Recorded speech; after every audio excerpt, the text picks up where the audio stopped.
நாடாளுமன்ற தேர்தல் கூட்டணி தொடர்பாக அதிமுகவுடன் பாமக பேச்சுவார்த்தையை தொடங்கியிருக்கிறது. இது தொடர்பான விவரங்களையும் நேர்காணலையும் தொடர்ந்து வழங்க இணைகிறார் நேரலையில் சிறப்பு செய்தியாளர் நந்தா. நன்றி ஸ்ரீராம். தமிழகத்தில் மக்களவை தேர்தலுக்கான வாக்குப்பதிவு அடுத்த மாதம் 19ஆம் தேதி நடைபெற இருக்கிறது. தேர்தல் தேதி அறிவிக்கப்பட்ட பிறகு கூட்டணிகளை இறுதி செய்வதில் அரசியல் கட்சிகள் தீவிரம் காட்டி வருகின்றன. அந்த வகையில் பாமக அதிமுக கூட்டணி பேச்சுவார்த்தை நடைபெற்று வருகிறது. ஒருபுறம் பாமக பாஜக கூட்டணி அமைய வாய்ப்பிருக்கு என்ற தகவல் வெளியான சூழல்ல தற்போது அதிமுக பாமக இடையே பேச்சுவார்த்தை தொடங்கியிருப்பதாக தகவல் வெளியாக இருக்கிறது. இது தொடர்பான கூடுதல் விவரங்களை பகிர்ந்து கொள்வதற்காக செய்தியாளர் கோகுல் இணைகிறார். கோகுல், விவரங்கள்.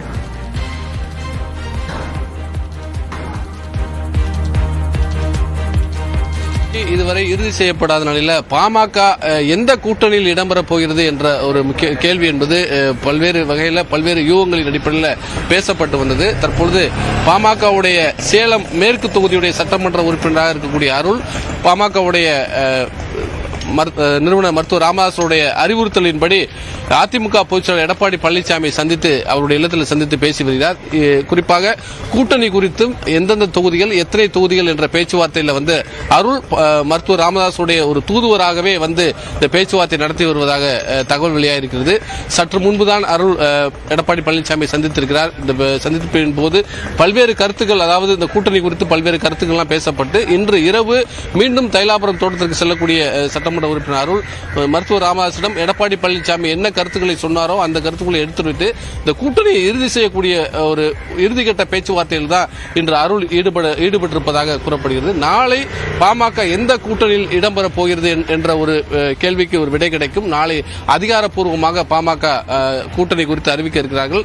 குறிப்பாக மருத்துவர் ராமதாசுக்கு பாமகவுடைய பொதுக்குழு முழுமையான கூட்டணி குறித்து முடிவெடுப்பதற்கு அதிகாரம் வழங்கி ஏற்கனவே ஒரு தீர்மானம் நிறைவேற்றக்கூடிய நிலையில் மருத்துவர் ராமதாஸ் தற்போது இருக்கக்கூடிய அரசியல் சூழல் குறித்தெல்லாம் பல்வேறு பாமகவுடைய மூத்த நிர்வாகிகள் இருக்கட்டும் மற்ற அரசியல் கட்சி தலைவருடன் பேச்சுவார்த்தை நடத்தி ஒரு முடிவு எடுக்காமலே இருந்தால் தற்பொழுது தேர்தல் நெருங்கி வரக்கூடிய இந்த நிலையில் நாளை கூட்டணி குறித்து ஒரு இறுதி முடிவு எடுக்க இருப்பதாகவும் அதற்காக தான் இறுதிக்கட்ட பேச்சுவார்த்தைக்காக தான் பாமக சட்டமன்ற உறுப்பினர் அருள் எடப்பாடி பழனிசாமியோடு சந்தித்து பேசி வருவதாகவும் ஏறக்குறைய அதிமுக பாமக கூட்டணியில் 7 லோக்சபா தொகுதிகளும் ஒரு ராஜ்யசபா தொகுதி என்ற அடிப்படையில் இந்த கூட்டணி இறுதி செய்யப்படும் என்ற ஒரு தகவல் வெளியாகிருக்கிறது.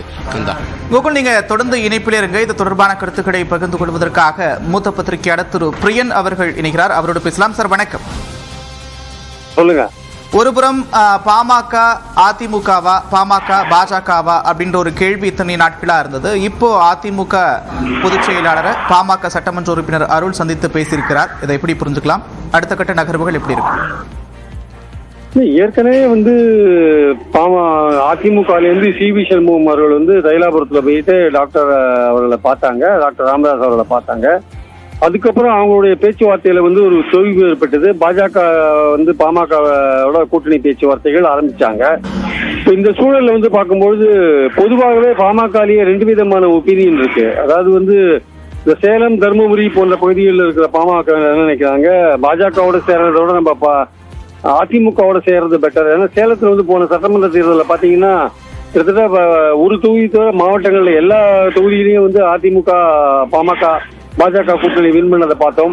அந்த இடத்துல அவங்களுடைய சேலம் மாவட்டத்தை பொறுத்த மட்டும் அதிமுக பாமக கூட்டணி நல்லா ஒர்க் அவுட் ஆகுது. காரணம் ஒரு கம்யூனல் பேசிஸ்ல அது ஒர்க் அவுட் ஆயிருக்கு. 10.5 கொடுத்ததுனால அது ரொம்ப அருமையாக ஒர்க் அவுட் ஆனதுனால அந்த சேலம் தருமபுரி பக்கத்துல இருக்கிற அவங்க என்ன நினைக்கிறாங்க, அந்த பாமகவினர் அதிமுகவோட போறது நமக்கு அட்வான்டேஜ் அப்படின்னு நினைக்கிறாங்க. ஒரு மூணு பார்லிமெண்ட் தொகுதியில் அட்வான்டேஜ் நினைக்கிறாங்க. ஆனா இந்த சைட்ல சி.வி. சண்முகம் போன்றவர்கள் அவங்களும் அந்த மாதிரிதான் விரும்புறாங்க. இருந்தாலுமே பாஜக எப்படியும் பாமக விட மாட்டாங்க. கடைசி நிமிஷம் வரையும் பாமக ட்ரை பண்ணி பார்ப்பாங்கன்னு என்னுடைய கருத்து. இருந்தாலும் அதிமுகவும் போட்டி போடுறாங்க. பாமகவை பொறுத்த மட்டும் அதிக இடங்கள் யார் கொடுத்தாங்க, எந்த அவங்க கேட்கிற தொகுதிகள் அரக்கோணத்திலேருந்து நாகப்பட்டினம் வரையும் கிட்டத்தட்ட பாத்தீங்கன்னா வேலூர், திருவண்ணாமலை, கடலூர், விழுப்புரம், மயிலாடுதுறைன்னு ஒரு 7 தொகுதிகள் கேட்பாங்க. அந்த 7 தொகுதிகள் ராஜ்யசபா கொடுக்கறது அதிமுகவை பொறுத்த மட்டும் ஒரு இயலாத காரியம் என்பது என் கருத்து. சோ அந்த தேர்தல் செலவு போன்ற விஷயங்கள்லாம் வேறு பல விஷயங்கள் இருக்கிறதுனால எந்த இடத்துல உங்களுக்கு அட்வான்டேஜ் கிடைக்குதோ அந்த இடத்துல போவாங்க. இப்ப பேச்சுவார்த்தை அருள் நடத்துறதுனாலேயே இது ஒரு இறுதியான நிலைப்பாடு நம்ம சொல்ல முடியாது. பாமக 2 தரப்பிலையும் பேசிக் கொண்டிருப்பதால் அது பொறுத்து இருந்தால் பார்க்க வேண்டும். ஒருவேளை நீங்க குறிப்பிடுவது போல அதிமுக பாமக கூட்டணி இறுதியாகிறதுக்கான வாய்ப்புகள் இருந்தால் அது 10.5% குறிப்பிட்டு பேசியிருந்தீங்க. அப்படி பார்க்குறப்ப தென் மாவட்டங்களில் இதற்கு கடந்த சட்டமன்ற தேர்தலே எதிர்ப்பெல்லாம் இருந்தது. அப்போ அதிமுக பாமக கூட்டணி மீண்டும் அமைய பட்சத்தில் தென் மாவட்டங்களில் அதிமுகவின் நிலைப்பாடு எப்படி இருக்கும் சார்? ஏற்கனவே தென் மாவட்டங்களில் ஓபிஎஸும் டிடிபியும் பாஜக சைடில் இருக்கிறதுனால அதிமுகவுக்கு வந்து இன்னும் பெரிய சரிவு வரதுக்கான வாய்ப்புகள் இருக்கு. பெரிய தென் மாவட்டங்களில் தனியா அதிமுக போற பட்சத்தில் அதிமுக 3வது இடத்தை பெறுவதற்கான வாய்ப்பு இருக்கு. இந்த மாதிரி சூழல்ல பாமக அதிமுகவோட சேர்ந்தால் அந்த மாதிரியான ஒரு வாய்ப்பு இருக்கிறத நான் பாக்குறேன். அதனால அடிப்படையில பார்க்கும்பொழுது மத்திய வட மாவட்டங்கள்ல ஓரளவுக்கு அதிமுக பாமக கூட்டணி ஒர்க் அவுட் ஆகுமான்னு, எஸ்பெஷலி சேலம், தருமபுரி, கிருஷ்ணகிரி போன்ற மாவட்டங்கள்ல. ஆனாலும் பாத்தீங்கன்னா சென்ற சட்டமன்ற தேர்தலில் சேலம், தருமபுரி தவிர மற்ற மாவட்டங்கள்ல, வட மத்திய மாவட்டங்கள்ல 92 தொகுதிகள் இருக்கு, சட்டமன்ற தொகுதிகள். அதுல 9 தொகுதிகள்ல தான் அதிமுக பாமக வின் பண்ணிட்டு, அதுல ஒரு தொகுதியில தான் வந்து இவங்க வின் பண்ணாங்க, பாமக வின் பண்ணாங்க. மத்திய வட மாவட்டங்கள்ல, மேற்கு மாவட்டங்கள் சேலம், தருமபுரி, கிருஷ்ணகிரி போன்ற இடங்கள்ல வேணா இவங்களுக்கு பாமக இடங்கள் கிடைச்சது. அதனால பெரிய அளவுல வந்து பாமகவுக்கும் மற்றவங்களோட ஓட்டு டிரான்ஸ்பர் ஆக மாட்டேங்குது, மற்றவங்களோட ஓட்டும் பாமகவுக்கு டிரான்ஸ்பர் ஆக மாட்டேங்குது. அதுதான் வந்து மத்திய வட மாவட்டங்கள்ல இருக்க ஒரு பெரிய பிரச்சனையா இருக்கு. அதனால எந்த அளவுக்கு வந்து பாமக அது பாஜக கூட்டணியில் இருந்தாலும் சரி, அதிமுக கூட்டணியில் இருந்தாலும் சரி, எந்த அளவுக்கு இந்த கூட்டணியில இருந்து இந்த ஓட் டிரான்ஸ்பர் நடக்கும்ன்றது ஒரு சந்தேகமான ஒரு விஷயமா நான் பாக்குறேன் சார். நிச்சயமா. ஒருவேளை நீங்க பாஜக பாமக கூட்டணி அமைது அப்படின்னு எடுத்துக்கிட்டா பாஜகவுக்கு இது எந்த அளவுக்கு பலமாக இருக்கும்? இல்ல, பாஜக மத்திய வட மாவட்டங்கள்ல ஒன்றும் செல்வாக்கா இல்லாதனால வந்து அதனால பெரிய அளவுக்கு பாமகவுக்கு உதவியா இருக்காது. ஏற்கனவே நான் சொன்ன மாதிரி பாமகவுக்கு ஒரு குறிப்பிட்ட தொகுதியில வந்து வாக்கு சதவீதம் 20 இருக்கு வச்சுக்கோங்க, 20% இருக்கு வச்சுக்கோங்க. அப்போ மற்ற கட்சியில் இருக்கிற வன்னியர்கள் அல்லது அந்நியர்களுக்கு வெளியில் இருக்க மற்ற சமூகங்கள், சிறுபான்மையோர், தலித்துகள் போன்றவர்கள் போட்டாதான் ஒரு 35% வாங்கி வெற்றி பெற முடியும். அந்த வாய்ப்பு இல்லாதனாலதான் பாமக வந்து தோல்வி அடைகிறாங்க. 2009 பாத்தீங்கன்னா தொடர்ந்து அவங்க தோல்வி அடைகிறாங்க. 6% ஓட்டுக்கு மேல அவங்களால போக முடியலன்றதை நம்ம பாக்குறோம். நம்ம அதனால இந்த ஓட் டிரான்ஸ்பர் வந்து ஒரு முக்கியமான விஷயம். பாமக வந்து ஒரு எதிர்கட்சி இந்த முறையில நல்ல ரோல்லாம் நல்ல விதமான செயல்பாடுகளை அமைத்துக் கொண்டாலும் அவர்கள் தங்களுடைய வாக்கு வங்கியை உயர்த்தாத வரையில் அவர்களுக்கு வந்து தேர்தல் அரசியல் வந்து எந்த கட்சியும் எந்த கூட்டணியோடு சேர்ந்தாலுமே பெரிய அளவுக்கு பெனிஃபிட் இருக்காது. அவங்களுடைய பெரிய ரொம்ப அதிகமான இடங்கள் பெற்றது வந்து 2001 அதிமுகவோட கூட்டணி, 2006 திமுகவோட கூட்டணி. இதுலதான் வந்து சட்டமன்ற தொகுதியில் அதிக இடங்களை வின் பண்ணாங்க. அப்பதான் ஓட்டு எல்லாம் கரெக்டா டிரான்ஸ்பர் ஆச்சு. அதுக்கப்புறம் 2009 பாத்தீங்கன்னா அவங்க ஒரு சரிவு நிலை தான் சந்திச்சுட்டு இருக்காங்கன்றது என்னுடைய கருத்து. காரணம் இந்த ஓட் டிரான்ஸ்பர் சரியா அமையலன்றதான் என்னுடைய கருத்து. தேர்தல் தேதி அறிவிச்ச பிறகும் தற்போது வரை எந்த கூட்டணிக்கு இடம்பெற போகிறது அப்படின்ற ஒரு கேள்வியை இறுதிக்கட்டம் வரைக்கும் வச்சிருக்கிறாங்க. அதே போல அதிமுகவையும் கூட தேமுதிக, அதிமுக, பாமக, அதிமுக தொடர்ந்து இழுபறி இருந்துகிட்டே இருக்கு. இப்போ வரைக்கும் ஒரு முடிவை எட்ட முடியாத ஒரு சூழல் இருக்கு. இதை எப்படி புரிஞ்சுக்கிறது? பிரதான எதிர்க்கட்சியாக இருக்கக்கூடிய அதிமுகவுடைய தற்போதைய நிலையை நீங்க எப்படி பாக்குறீங்க? இல்ல, அதாவது இந்த பாஜக அதிமுக 2 கட்சிகளோடையும் கூட்டணி இருந்த கட்சிகள் இருக்குல்ல, தேமுதிக போன்ற கட்சிகள், பாமக, இன்னும் வாசல் போன்ற எல்லோருமே சொல்றேன், எல்லோருமே என்ன எதிர்பார்ப்புல இருந்தாங்கன்னா இவங்க 2 பேரும் வந்து சேர்ந்தா ஒரு மகா கூட்டணி அமைக்கலான்ற எண்ணத்துல இருந்தாங்க. பட் தொடர்ந்து எடப்பாடி அவர்கள் பிரிவாதமா தனியா போற ஒரு நிலையில இருக்கிறதுனால அந்த கூட்டணி கட்சிகளுக்கே நம்ம வந்து பாஜக அணியில சேர்ந்தாலும் சரி, பாமக அதிமுக அணியில சேர்ந்தாலும் சரி, அந்த வெற்றி வாய்ப்பு என்பது எவ்வளவு தூரம் இருக்குன்றது அவங்களுக்கு ஒரு சந்தேகமான ஒரு சூழலாவே இருக்கு. ஏன்னா திமுகவுக்கு எதிரான ஓட்டுகள் 3ஆக பிரியும் போது திமுகவுக்கான ஒரு அட்வான்டேஜ் இருக்கு. திமுக கூட்டணியை பொறுத்த மட்டும் அவங்க கூட்டணி வயபிளா அப்படியே காம்பாக்டா இருக்கு. அதனால வந்து அவங்களுக்கு வந்து எடுத்த உடனே சிறுபான்மையோர் ஓட்டு, தலித் ஓட்டுகள்லாம் அவங்களுக்கு கிடைக்கிற விஷயத்த பாக்குறோம் நம்ம.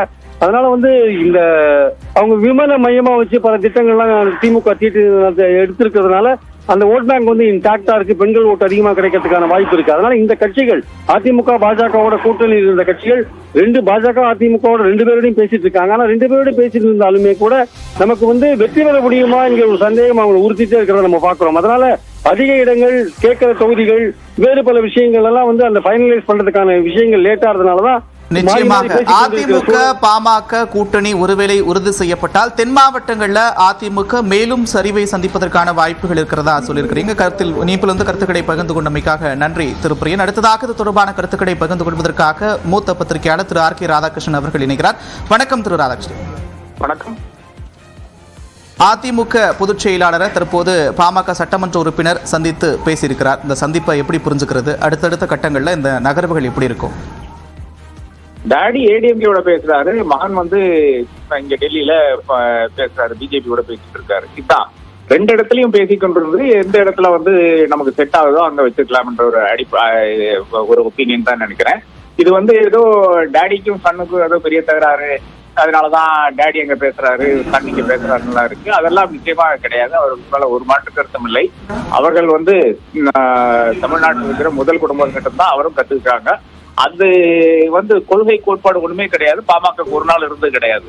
யார் தங்களுக்காக தாங்கள் கேட்கின்ற விஷயங்களை ஒழுங்காக தருகிறார்களோ, இல்லை என்றால் அதுக்கு நிகராக அதுக்கு கிட்ட வர்றார்களோ அவர்களுக்காக அவர்கள் கூட்டணியில் இருப்போம். அவ்வளவுதான். இது இப்ப அவர்களுக்கு 2 பேருக்கும் தெரிஞ்சு, அது தமிழகத்துக்கே தெரிஞ்ச விஷயம் என்னன்னு பாத்தீங்கன்னா, ஒரு வலுவான கூட்டணின்னு பாத்தீங்கன்னா இன்னைக்கு திமுக, காங்கிரஸ், இடதுசாரிகள், விசிக, இது வலுவான கூட்டணியா இருக்கு. நிச்சயமாக ஒரு வெற்றி கூட்டணியாக தான் இருக்கு தமிழகத்தை பொறுத்தவரை. பாஜகவும் அதிமுகவும் தனித்திருக்கிறதுனால நிச்சயமாக ஒரு வெற்றி என்ற வாய்ப்பு இல்லை என்றதுதான் ஒரு பொது புரிதல் இருக்கிறது. அந்த புரிதலை வைத்துக் கொண்டுதான் பாமக அதிமுகவையும் பாஜகவையும் அணைக் கொண்டிருக்கிறது. இதுல பாமகவுக்கு மேக்சிமைஸ் கெயின், அதுதான் அவருடைய பிரின்சிபலா இருக்கிறது. அதையொட்டி தான் இந்த பேச்சுவார்த்தைகள் நடந்து கொண்டிருக்கிறது.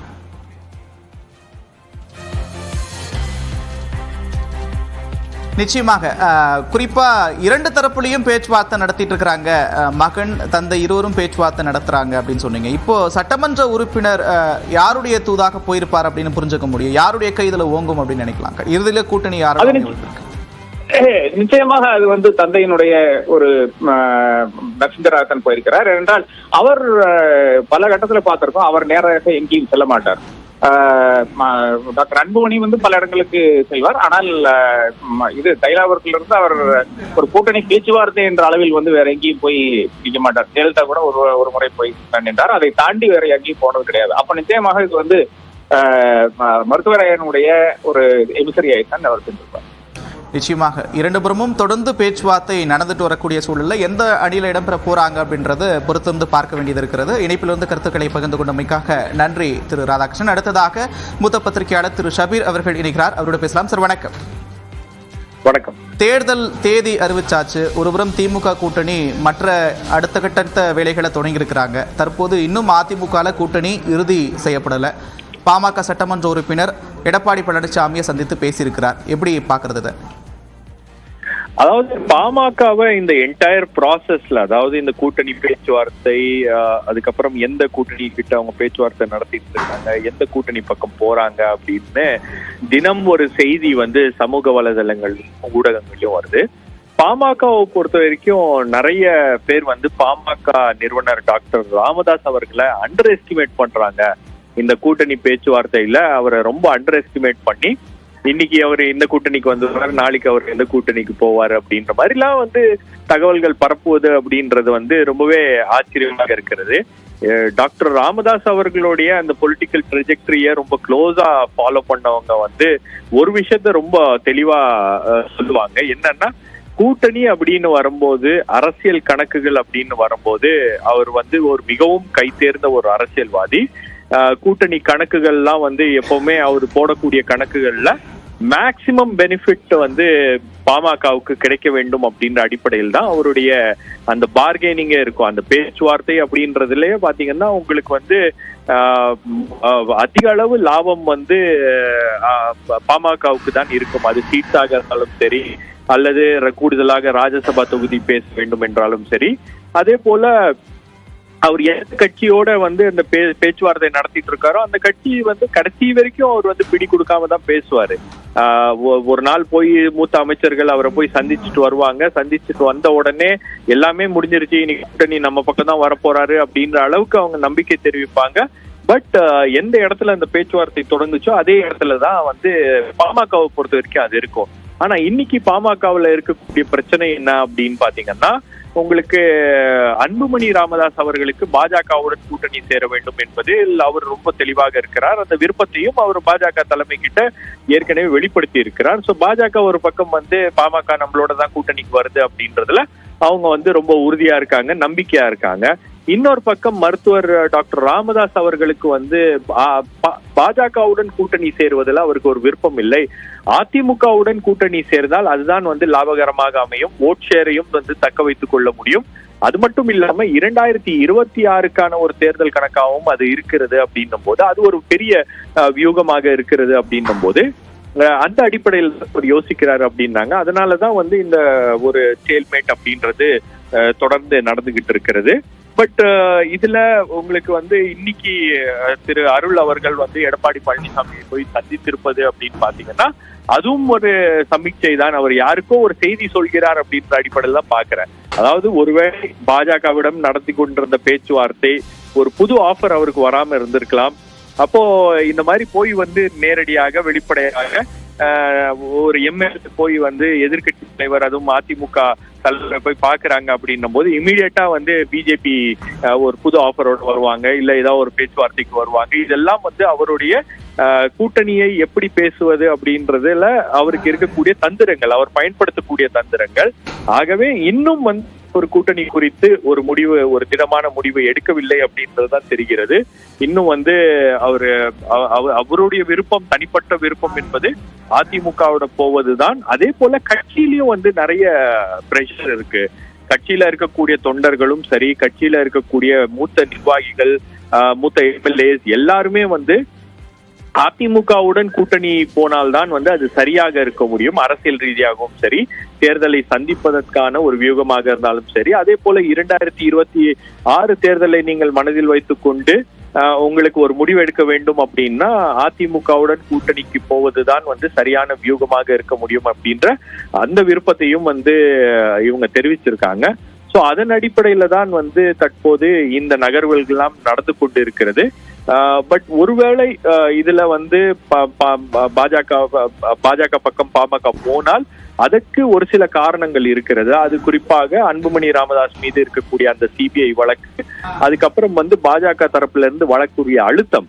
இன்னைக்கு பாஜகவுடைய ஒட்டுமொத்த நடவடிக்கை என்னவாக இருக்கிறது அரசியல் ரீதியாக அப்படின்னு பாத்தீங்கன்னா, தமிழகத்தை பொறுத்த வரைக்கும் ஒரு பிம்பத்தை கட்டமைக்கிறார்கள். பாஜக வந்து 18% அவங்களுக்கு ஓட் ஷேர் இருக்கு, பெரிய கட்சியாக மாறிவிட்டது, அதிமுகவை பின்னுக்கு தள்ளிவிட்டது அப்படின்ற அந்த பிம்பத்தை கட்டமைக்க வேண்டும் என்ற ஒரு தீவிர முயற்சியில ஈடுபட்டிருக்காங்க. அது தொடர்ச்சியாக அதிமுகவை தனிமைப்படுத்த வேண்டும். இந்த தேர்தலில் அதிமுகவை தனிமைப்படுத்தி அதிமுகவுடைய ஓட் ஷேரை வந்து ஒரு கணிசமான அளவு பெர்சன்டேஜ்ல ஓட் ஷேரை குறைச்சிட்டாங்க அப்படின்னா 2026 பாஜக ஒரு பிரதான எதிர்கட்சியாக எமர்ஜ் ஆயிடலாம் அப்படின்ற மாதிரி ஒரு அரசியல் கணக்கோடு பாஜக வந்து தங்களுடைய நகர்வுகள் எல்லாம் வந்து தொடர்ந்து நடத்திட்டு இருக்காங்க. பட் ஒருவேளை என்னன்னா உங்களுக்கு இன்னும் வந்து இந்த கூட்டணியில ஒரு முடிவு ஏற்படவில்லை அப்படின்றது வெளிப்படையாக தெரிகிறது. டாக்டர் ராமதாஸை பொறுத்த வரைக்கும் பாமகவுக்கும் இது பிஜேபிக்கும் சரி, அதிமுகவுக்கும் சரி, இது வரைக்கும் அவரு எந்த கட்சிக்கும் தன்னுடைய கூட்டணிக்கான அந்த கதவுகளை சாத்தவில்லை அப்படின்றது வெளிப்படையாக தெரிகிறது. நிச்சயமாக எடப்பாடி சட்டமன்ற உறுப்பினர் அருணுடைய சந்திப்பு யாருக்கோ சொல்லக்கூடிய செய்தி அப்படின்னு சொல்லியிருக்கிறீங்க. இருந்தாலும் இது ஒரு இறுதி முடிவாக இருக்கிறது, பொறுத்திருந்து பார்க்க வேண்டியது இருக்கிறது. நிச்சயமாக இனிப்பிலிருந்து கருத்துக்களை பகிர்ந்து கொண்டமைக்காக நன்றி திரு ஷபீத். தேர்தல் தேதி அறிவித்த பிறகு இன்னும் கூட அதிமுக கூட்டணி இறுதி வடிவத்தை எட்டவில்லை. தற்போது அதிமுக பாமக பேச்சுவார்த்தை தொடங்கியிருப்பதாக நமக்கு தகவல்கள் கிடைக்கிறது. அதே போல மற்றொரு புறத்தில் பாஜகவோடும் பாமக பேசி வருவதாகவும் தகவல்கள் சொல்கின்றன. இருந்தாலும் பொறுத்திருந்து பார்க்க வேண்டியது இருக்கிறது. இன்னும் அடுத்தடுத்த கட்ட நகர்வுகளில் இது என்ன மாதிரியான வடிவங்களை எட்டும் அப்படின்றத பார்க்க வேண்டியிருக்கிறது. ஸ்ரீராம், கண்டிப்பா நந்தா, நேரலையை தொகுத்து வழங்குனீங்க. நன்றி நந்தா.